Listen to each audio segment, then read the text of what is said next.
Oke, hari ini kita akan melanjutkan praktek daring CorelDRAW. Tapi sebelumnya mungkin saya akan mereview sedikit, review singkat yang pertemuan pertama kita masalah praktek ini.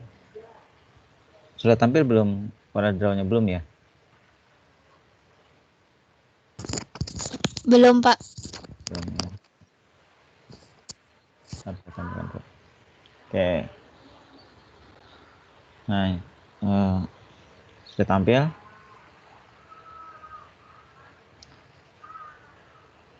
Oke. Nah, ini adalah tampilan awal dari CorelDRAW yang sudah dibahas pertemuan pertama. Ada 3 bagian, ada new document, ada new from template, ada open document. Biasanya untuk yang membuat baru itu digunakan new document. Kalau new from template artinya kita memakai yang sudah ada kemudian diedit. Kalau open document kita membuka CorelDRAW yang sudah kita buat. Nah, kalau kita biasanya milih adalah new document. Nah, kemudian ini silahkan namai nama dokumennya, misalnya kalau hari ini kan latihan 2. Kemudian size-nya ini adalah ukuran kertas kerja kita, sementara biarkan A4 dulu. Nanti ketika magang menyesuaikan keperluan, misalnya disuruh membuat spanduk berapa meter, 2 meter kali 1 meter, silahkan diubah sininya. Width ini lebarnya, sedangkan height itu tingginya. Kemudian number of page adalah banyaknya kertas kerja kita nanti, sementara standarnya kita buat 1 dulu. Oke, kemudian sisanya dibiarkan saja karena ini tujuannya untuk dicetak. Nah, terakhir untuk primary color mode-nya ada 2, ada RGB, ada CMYK. Kalau RGB itu kalau kita membuat sebuah CorelDRAW tujuannya bukan untuk dicetak tapi untuk cuma dijadikan file digital, maka sebaiknya dipilih RGB karena warnanya lebih kaya. Sedangkan CMYK itu ketika kita mau sebuah dokumen CorelDRAW itu mau dicetak, lebih bagus pilih CMYK. Maka standar di sini yang dipilih adalah CMYK. Kalau sudah, klik OK. Nah, kemarin yang sudah kita pelajari ada yang pick tool, yang panah paling atas, kemudian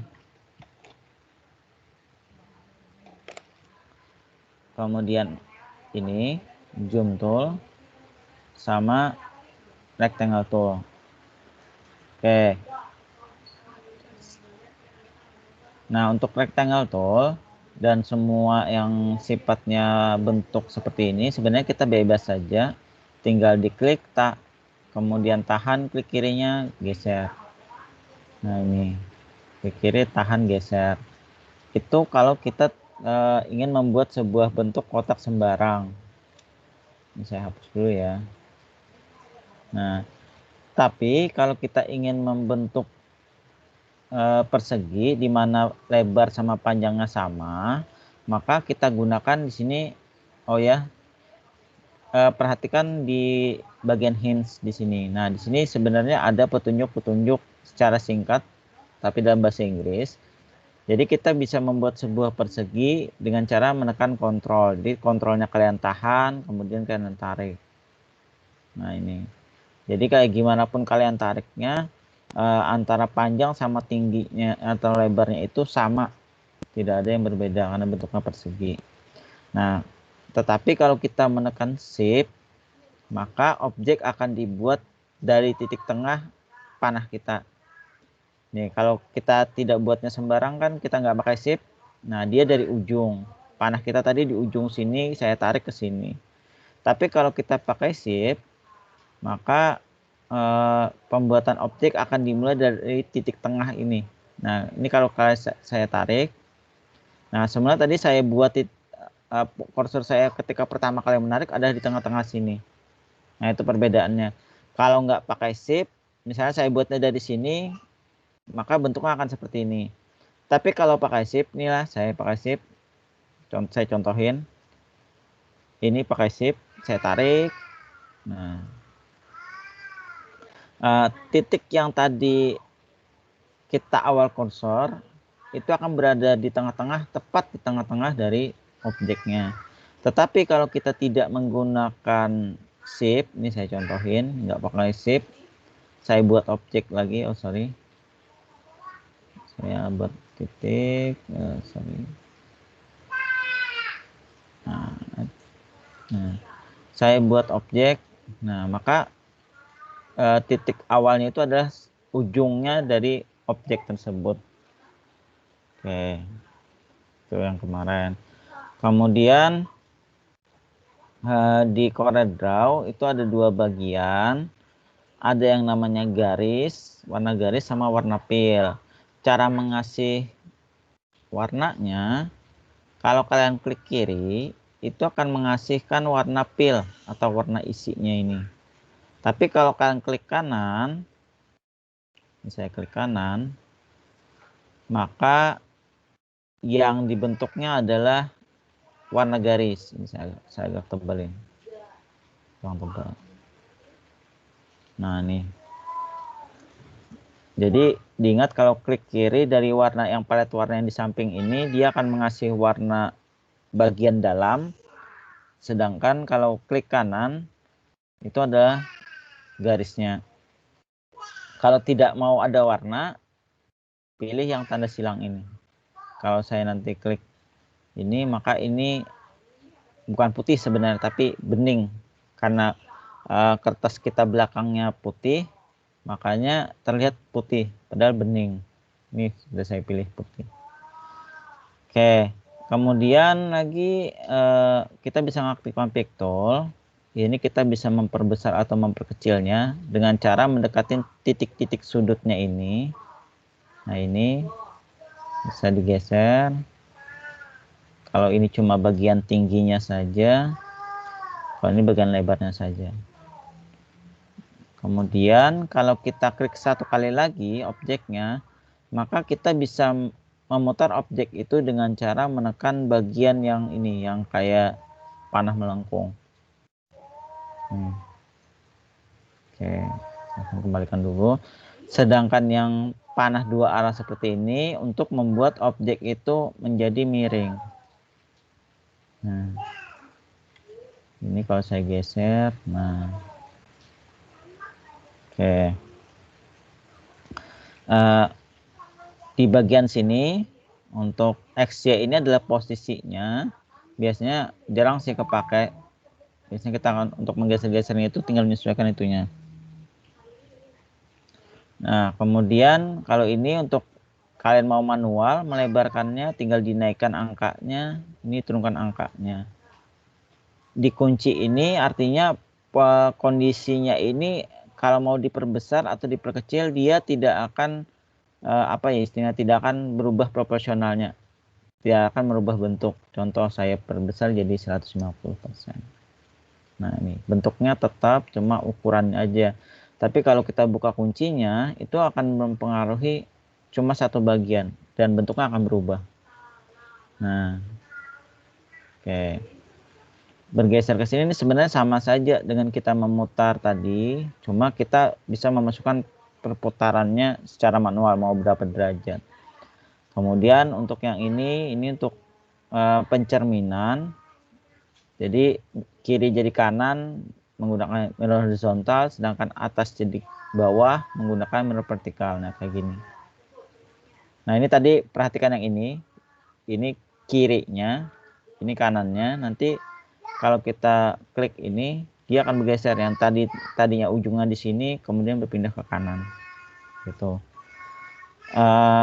Kemudian yang ini adalah untuk sudut-sudutnya ini dibuka, artinya nanti kalau kita pengaruhi satu sudut, dia tidak akan mempengaruhi sudut yang lainnya. Kita lihat ya. Ini saya tingkatkan. Nah, yang berubah cuma sudut sini. Kenapa? Karena kuncinya kita buka. Kalau kuncinya kita tutup, maka semua bagian akan terpengaruh. Nah, ini ya saya coba kunci, saya kasih 10. Nah, maka semua sudutnya akan terpengaruh. Nah, kemudian yang ini adalah untuk ketebalan garisnya. Nih, kalau dirasa terlalu tebal bisa dikurangin, kalau merasa kurang tebal bisa ditambahkan. Ini. Oke. Nah, itu yang kemarin. Oke. Sekarang yang hari ini kita akan lanjutkan lagi bahasannya. Jadi di bagian pembuatan rectangle ini atau persegi ini, persegi panjang ini, ada dua bagian yang baru kita gunakan adalah yang bentuk kotak seperti ini. Terus apa bedanya dengan 3-point rectangle? Nih, 3-point rectangle. Nah, kalau kita menggunakan 3-point rectangle, kalau tadi kan kita tarik kayak gimana pun dia pasti bentuknya persegi panjang dan kondisinya itu tegak. Kalau ini kita bisa membuat misalnya contoh ya, kita mau buat atap rumah. Nah, nih kita bisa miring langsung, kemudian kita tarik ininya. Nah,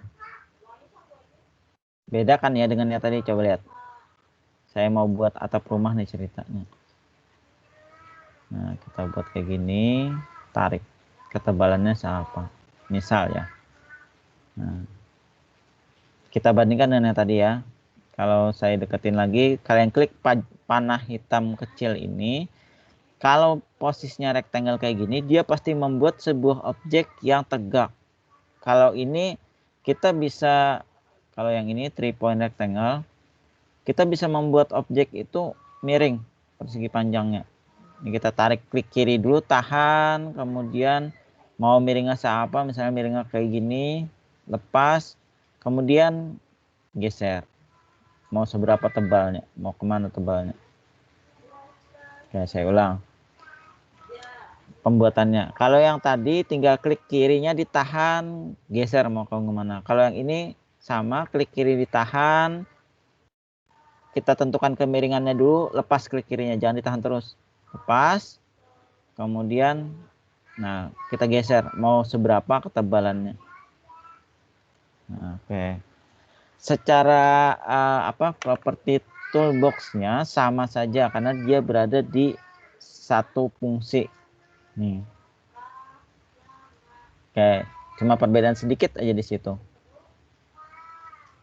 Oke, saya hapus lagi. Nah, selanjutnya di bagian di bawahnya ini adalah ellipse tool. Jadi kalau rectangle tool itu untuk membuat sebuah sebuah persegi atau persegi panjang.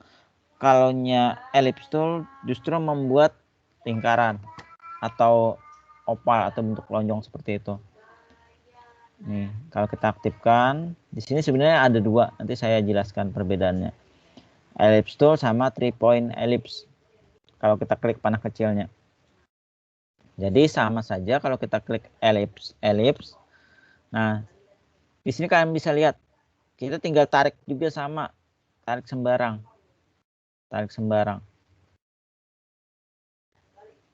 Maka akan terbentuk untuk ellipse.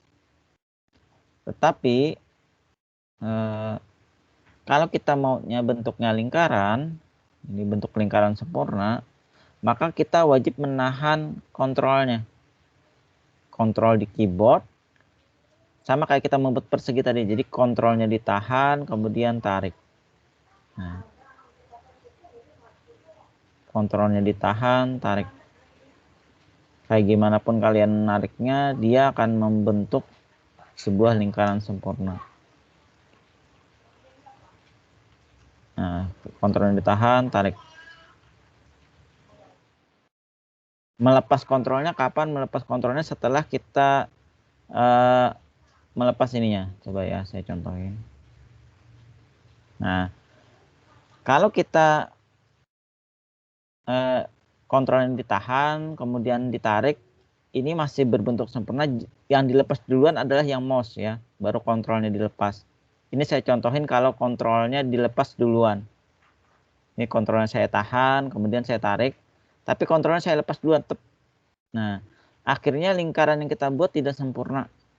Jadi yang benar adalah kontrolnya ditahan dulu, tarik, sudah sesuai dengan maunya kita, lepas klik kiri kita, baru lepas kontrolnya.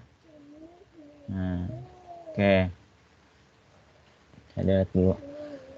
Kemudian kalau menggunakan shift gimana? Sama saja sebenarnya. Kalau menggunakan shift itu berarti objek akan dibuat dari titik tengah tujuan pertama kita. Ini saya contohin ya. Bentar, saya tarik garis fokus dulu ya. Nah, ini saya punya garis fokus.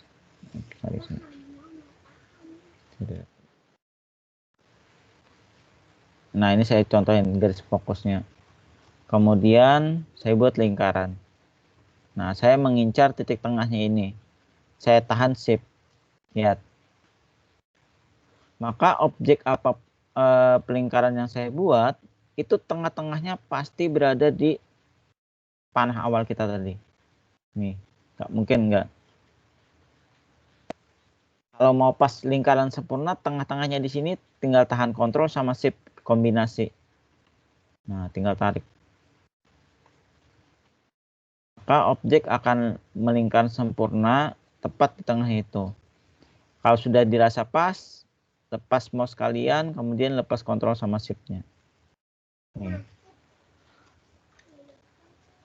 Itu diingat. Melepas kontrol sama shift atau kontrol aja atau shift aja itu setelah kita melepas klik mouse kita.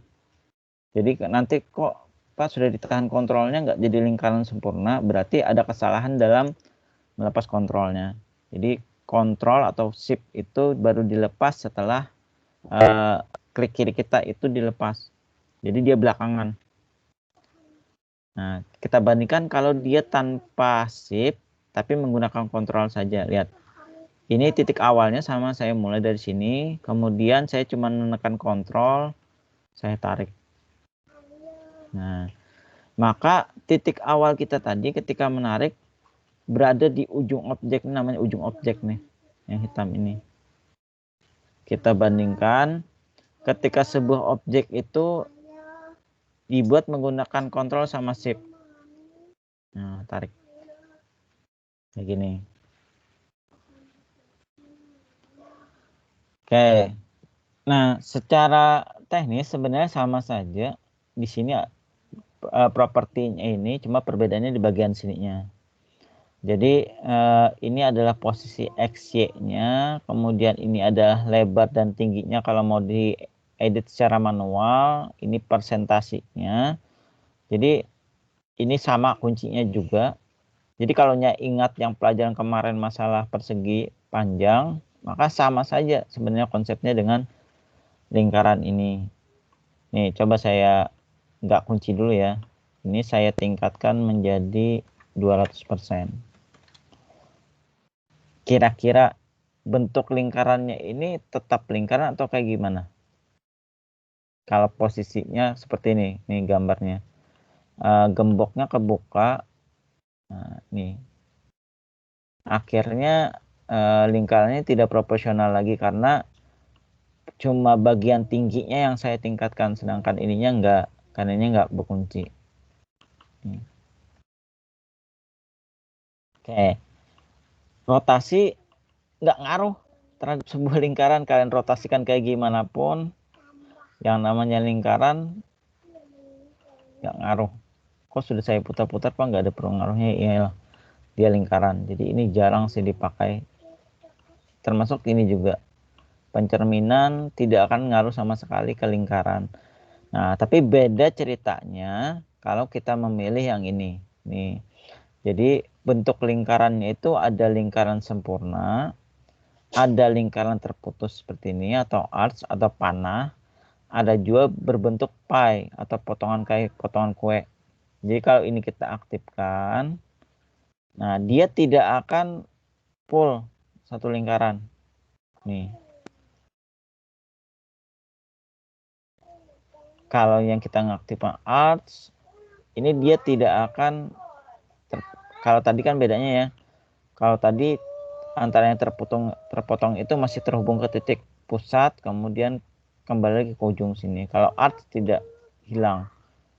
Nah, terus bagaimana mengedit ininya, misalnya Pak, saya mau potongannya lebih kecil aja.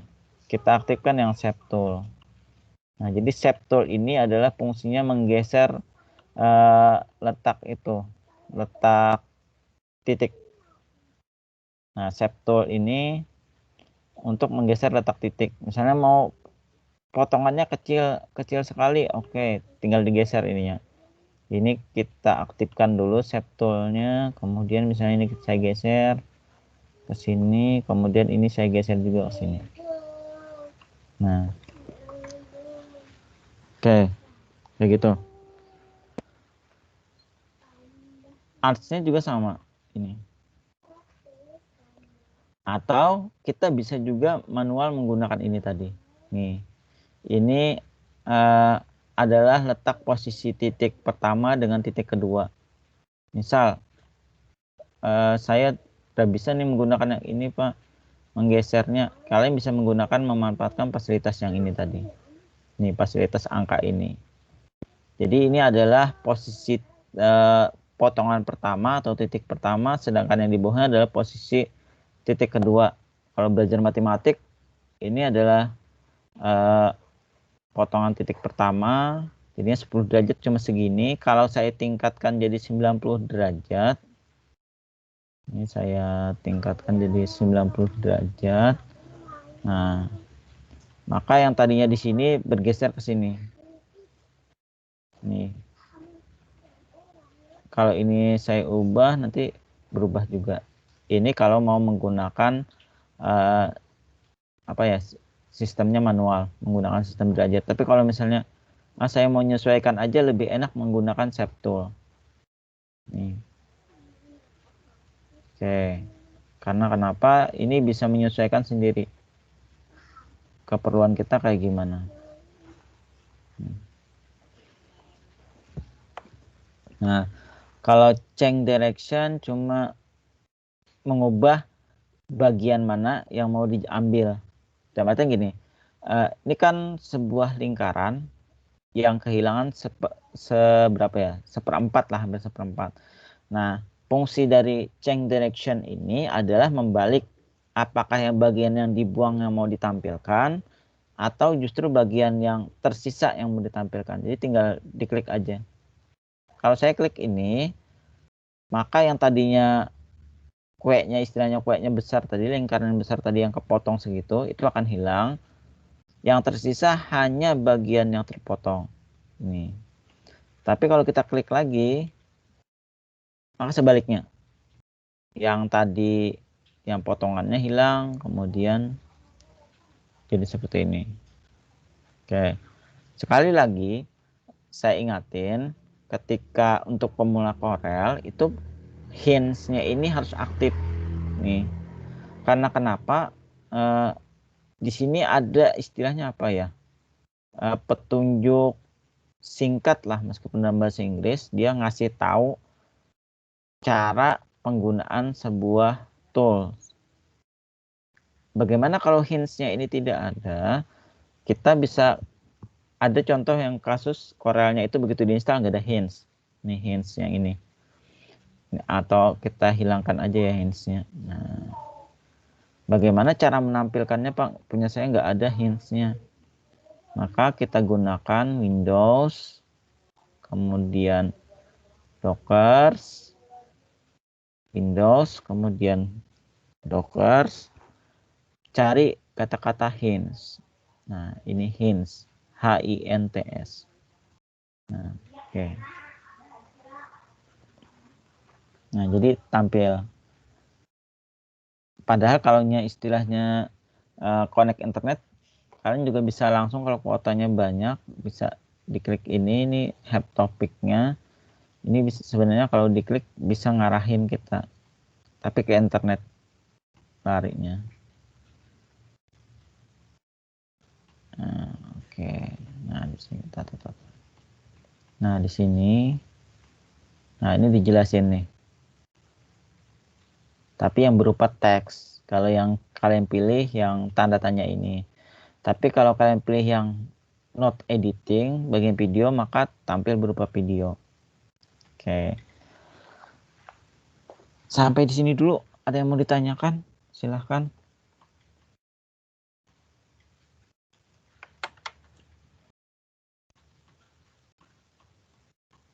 Ada yang mau ditanyakan dulu sebelum kita bergerak lebih jauh? Ada?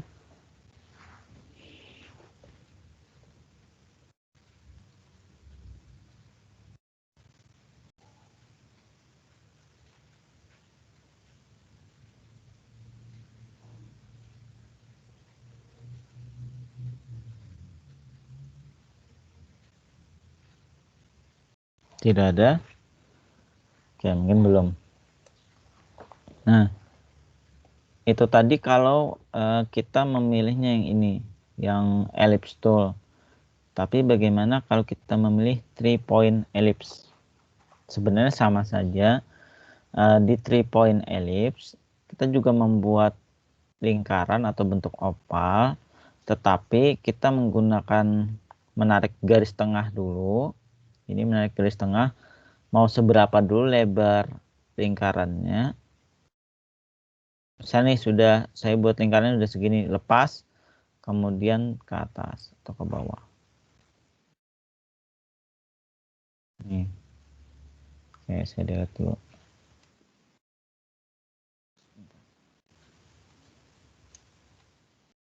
Nah, sudah klik, hapus. Saya ulang. Kalau yang 3-point ellipse tool itu fungsinya kita membuat garis tengah dulu atau besarnya lingkaran kita dulu, misalnya cuma perlu segini. Lepas, klik tadi kan saya tahan, dilepas. Kemudian kalau dia mau bulat sempurna atau lingkaran sempurna, tahan kontrolnya. Kalau tidak lingkaran sempurna nggak perlu kontrol, ini saya tahan kontrolnya.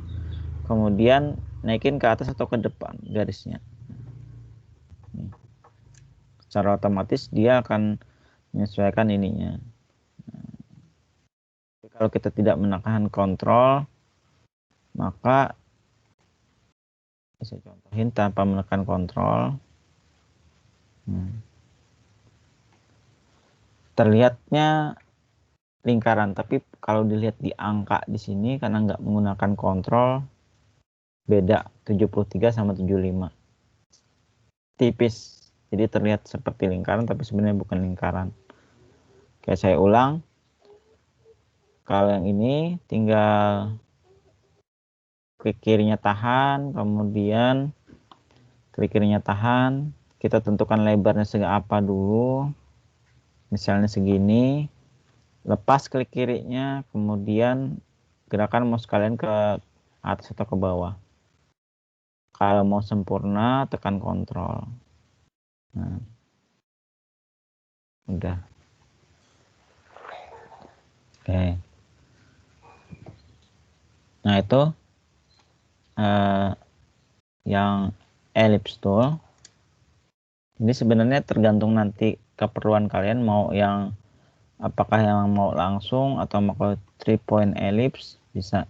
Bedanya apa? Kalau 3-point ellipse kita bisa menentukan lebarnya dulu lingkarannya, baru membuat lingkarannya. Kalau yang pertama tadi, yang ellipse aja, itu kita membuat lingkarannya dari ujung titik lingkaran dulu. Oke. Sebelumnya mungkin apa terlalu cepat ya? Enggak ya? Tapi nanti kalau misalnya kelewatan nyatat atau kelewatan mempraktekannya, bisa nanti sehabis ini di download rekamannya. Jadi saya upload lagi ke YouTube. Oke. Nah, itu di lingkaran. Sekarang bergerak ke bawah dulu, nanti kita akan bergerak ke atas. Oke, ini saya hapus dulu. Ini sudah, kemudian yang ini. Polygon tool. Jadi kalau kita klik di bagian polygon tool, sebenarnya di polygon tool itu ada berapa tuh? Ada banyak banget sub tool, istilahnya sub tool atau bagian lagi dari toolnya itu, dan punya fungsi masing-masing. Contoh, kalau polygon itu untuk membuat segi banyak, kemudian star itu untuk membuat bintang. Kalau kompleks star itu untuk membuat bintang dengan yang begitu banyak seginya. Kemudian impact tool nanti membuat objek. Kemudian graph paper membuat apa ya, kalau dulu itu kertas kotak-kotak kayak gitu. Spiral nanti membuat objek seperti obat nyamuk.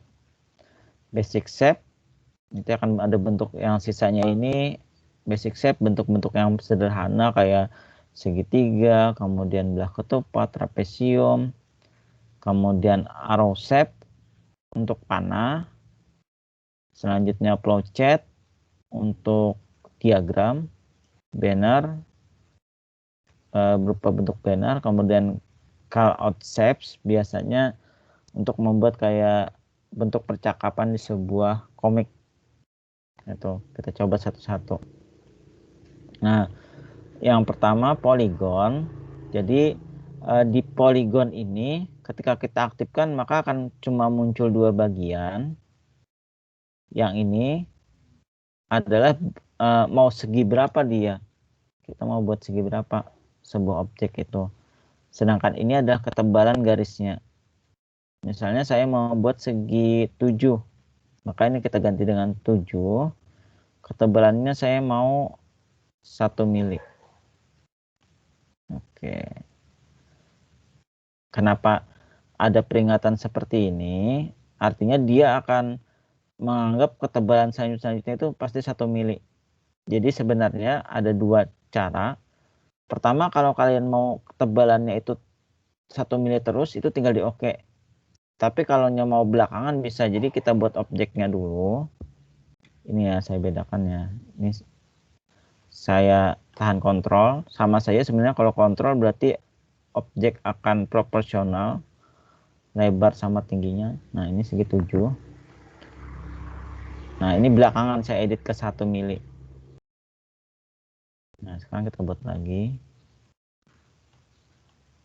Nyesuaiin, tinggal diubah ininya berapa, mau buat segi berapa, misalnya segi 8. Nah ini. Pastikan ini nggak aktif dulu ketika membuat ini. Nah jadi hati-hati ketika kita membuat sebuah objek. Tadi kan yang aktif cuma 2. Kok ini tiba-tiba berubah jadi semuanya aktif? Karena objek sudah jadi dan pictool yang aktif. Saya ulang ya.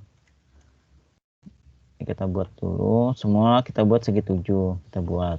Nah yang aktif perhatikan cuma ada 2, yaitu jumlah sudut sama ketebalan garis.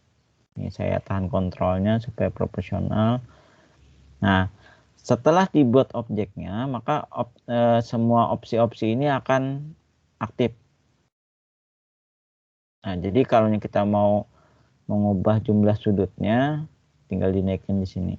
Nah, tapi kalau kita mau buat objek baru yang sama-sama segi juga, misalnya tapi beda seginya, maka yang diaktifkan dulu, ini kita klik di luar dulu, di luar dari objek, jangan aktif objeknya. Kemudian aktifkan polygon toolnya.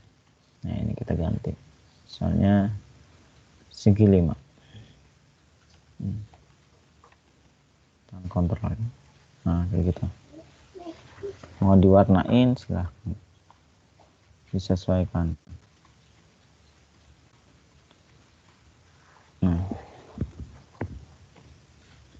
Sorry, warna kuning. Oke. Secara sistem sama saja ini ya posisi-posisinya. Nah, ketika dua buah objek aktif seperti ini, maka opsi ini akan muncul nih, opsi 2 ini. Nih, mungkin masih ada yang ingat ketika praktek pertama, ketika sudah ada 2 objek atau lebih, maka opsi ini akan aktif. Tapi ketika cuma 1, ini saya delete ya. Dia tidak aktif. Saya undur dulu. Oke. Ketika 2 2 objek atau lebih, dia akan aktif. Kenapa? Karena fungsinya adalah mengatur sebuah objek itu apakah mau di depan atau di belakang. Ini contoh ya. Saya geser objeknya seperti ini. Nah, ini yang berada di depan adalah yang segi 5. Sedangkan yang segi 8 berada di belakang. Kalau kita mau mengubah ini ke belakang, tinggal kita aktifkan yang ini. Back to layer. Nah, dia akan bergeser ke belakang. Tapi kalau dia mau ke depan, tinggal pilih to front of layer. Nih.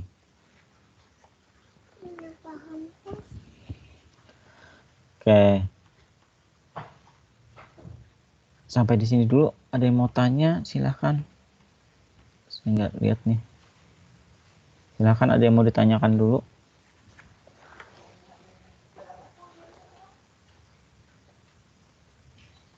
Ada? Nah, betul. Nah.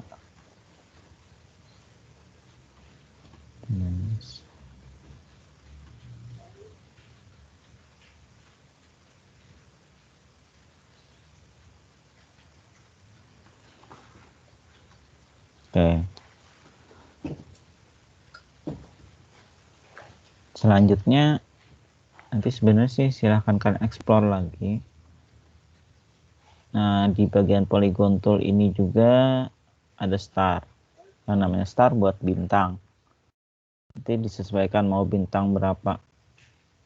Nah, ini. Yang ini adalah ketajaman.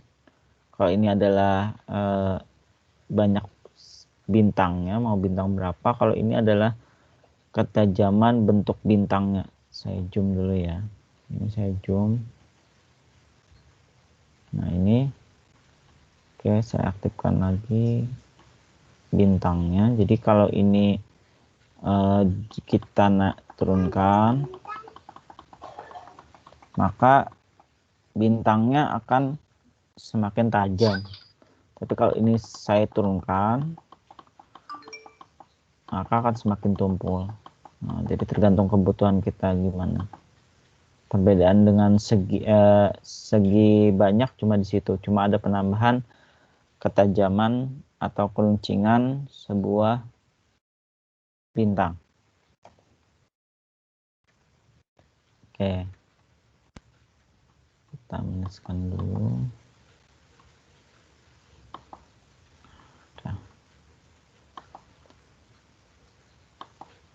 Selanjutnya, apa bedanya dengan complex star?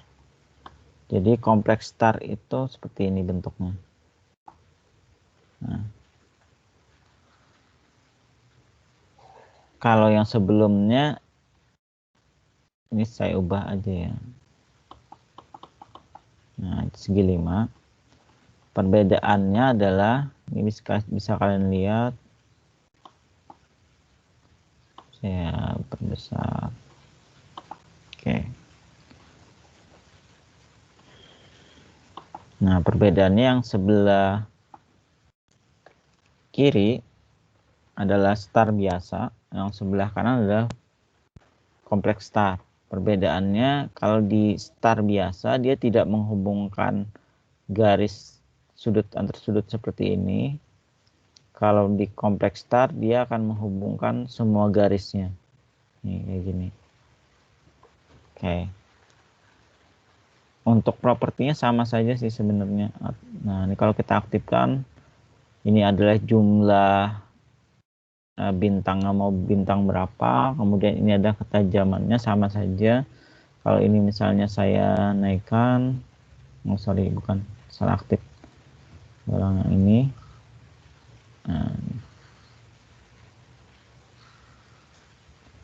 Nah, perbedaannya di sini tingkat ketajaman tidak bisa diatur.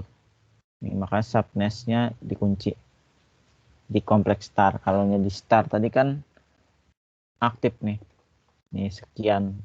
Tapi kalau di complex star dia tidak memperbolehkan sebuah bintang itu digeser ini nih, keluncingannya. Kenapa? Karena kalau ini sampai bisa diedit, akhirnya garis yang menghubungkan yang ini itu akan tidak tepat menghubungkan ke garis ininya. Makanya di kompleks star justru tidak aktif keruncingannya. Oke, kita minuskan dulu ya. Nah, kemudian beralih ke, saya hapus dulu atau saya geser aja deh, saya kecilkan, ini juga saya kecilkan dulu supaya kalian bisa melihat bentuk-bentuknya.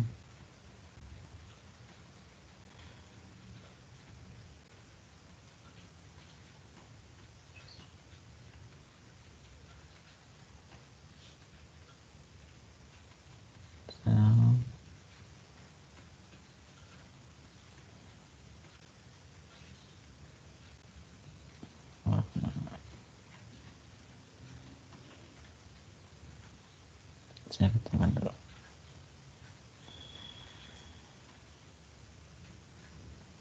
Nah, oke, itu sudah terlihat perbedaan-perbedaannya. Selanjutnya bagian sini ada impact tool. Jadi dia akan membentuk, ini saya perbesar aja.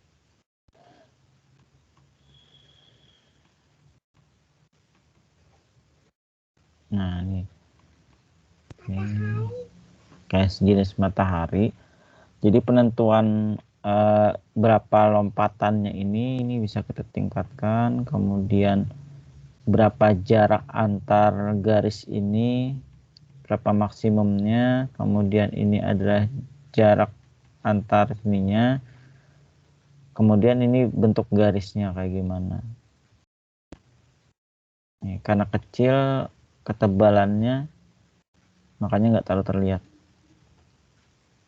Kayak bentuk matahari lah biasanya orang membentuk konsepnya itu.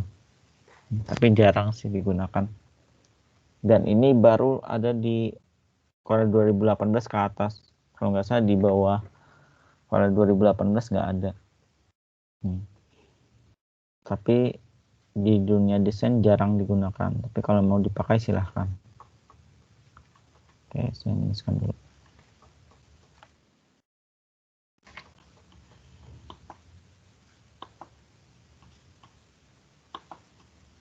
Saya kecilkan dulu ya.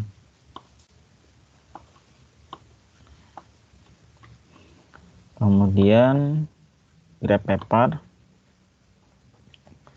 bisa dilihat di samping hinge-nya, dia adalah untuk membuat sebuah sebuah kertas berkotak atau grab paper atau kertas grafik.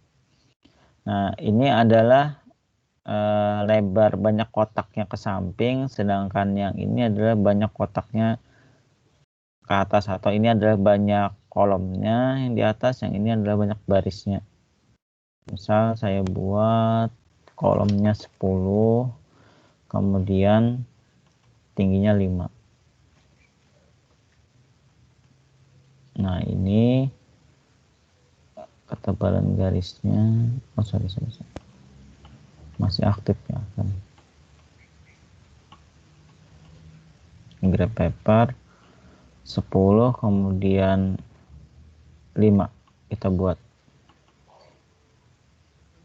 Nah, maka kalau saya zoom, maka akan terbentuk kertas grafik dengan 10 kolom dan 5 baris. Nih, sesuai dengan yang kita tuliskan tadi, 10 baris 5 kolom. Bentuk garisnya bisa disesuaikan, mau kalau ini ketebalan garisnya, kalau ini adalah jenis garisnya, mau putus-putus, mau agak panjang putus-putus, atau gimana. Nih, jadi grab paper ini untuk biasanya membuat kertas trimin atau kertas grafik. Itu disesuaikan kebutuhan kalian apa. Oke, next. Habis grab paper, spiral. Nah, spiral ini bahasa sederhananya buat obat nyamuk lah, bentuk obat nyamuk. Jadi putaran seperti ini, simetrik spiral, seperti hinge-nya ini, tergantung kita putarannya arah ke kiri atau ke kanan, dan ini adalah banyaknya putaran spiralnya. Ini contoh saya buat yang 4. Nah, maka putarannya ini kalau dihitung 1, 2, 3, 4 ke dalam. Kalau saya balik, kemudian putarannya saya naikin. Nah. Oke. Nih. Simetris dan logaritma spiral.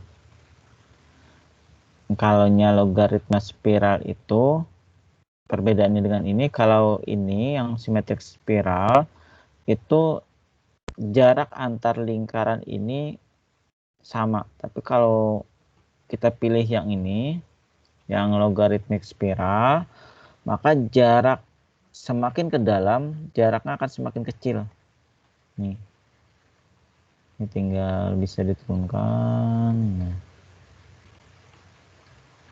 nanti kita lihat.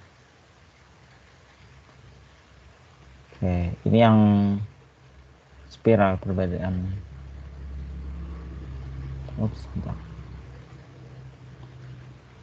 Jadi kalau kalian mau membuat yang bentuk spiral ini, mau jarak antar jarak antar lingkarannya ini sama, maka yang dipilih adalah simetrik spiral.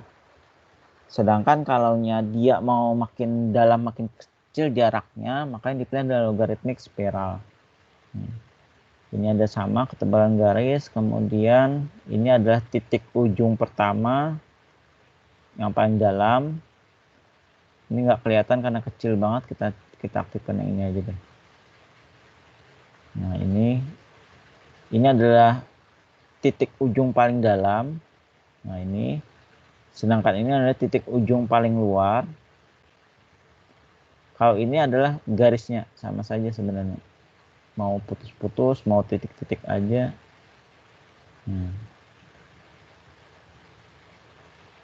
Oke, seperti itu.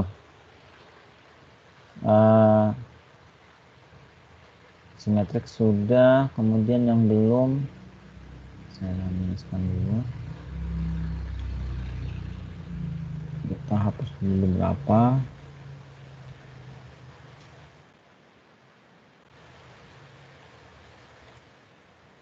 Oke, nah ini kemudian di bawahnya ada basic shape. Oke, di basic shape ini kita bisa menentukan bentuknya apa, cuma yang standarnya seperti inilah. Bentuknya ada persegi, persegi panjang, bentuk hati, tapi dengan kondisi terbatas, yang ada cuma ini. Ini contoh ya. Ini basic shape. Kita menentukan bentuknya apa yang mau dibuat. Di luar ini gimana? Nanti kita akan belajar yang namanya ini. Yang namanya bagian yang menggambar sendiri. Ini freehand tool. Tapi sementara kita menggunakan yang otomatis dulu. Nah, kalau arrow shape sifatnya panah. Panahnya seperti apa? Tinggal diklik yang bagian ini. Mau panah bentuknya seperti apa? Nah, ini. Jadi kita bisa menyesuaikan objeknya. Jadi arrow shape itu untuk membuat bentuk panah, mengambil macam-macam bentuk panah. Kalau basic shape tadi membuat bentuk dasar sesuai dengan yang ada di Corel Draw. Kemudian flowchart shape. Nah, jadi flowchart shape ini kita bisa menentukan kayak gimana ini bentuk apa ya, bentuk red. Saya contohin ya. Hampir sama seperti basic shape, cuma bentuknya bentuk flow. Nih. Begitu. Di bawahnya lagi banner. Sama sebenarnya fungsinya untuk membuat sebuah banner. Nah, banner yang seperti apa? Nah, saya contohin. Nih, sekali lagi yang berada di 3 ini, yang dari rectangle, kemudian ellipse, kemudian yang ini, itu sifatnya instan. Nanti kalau mau dimodifikasi atau mau digambar sendiri, kita belajar yang bagian selanjutnya. Nah, kemudian itu sudah. Terakhir callout shapes. Ini biasanya digunakan kalau mau gambar komik atau mau kalian buat spanduk ada ceritanya orang berkomunikasi, maka bisa menggunakan ini, callout shapes. Nah, misalnya mau ditambahkan tulisan apa, kita bisa menyesuaikan. Oke. Ada yang mau ditanyakan dulu? Untuk hari ini kita belajarnya sampai sini dulu. Silahkan. Minggu depan kita akan mengeksplor ini, mengeksplor cara menggambar sendiri, kemudian cara menggambar kaligrafi. Yang punya CorelDRAW bisa dicoba sendiri dulu. Kalau waktunya masih sempat, kita akan belajar teks dan fungsi-fungsi di bawahnya. Oke, silahkan. Ada yang mau tanya dulu?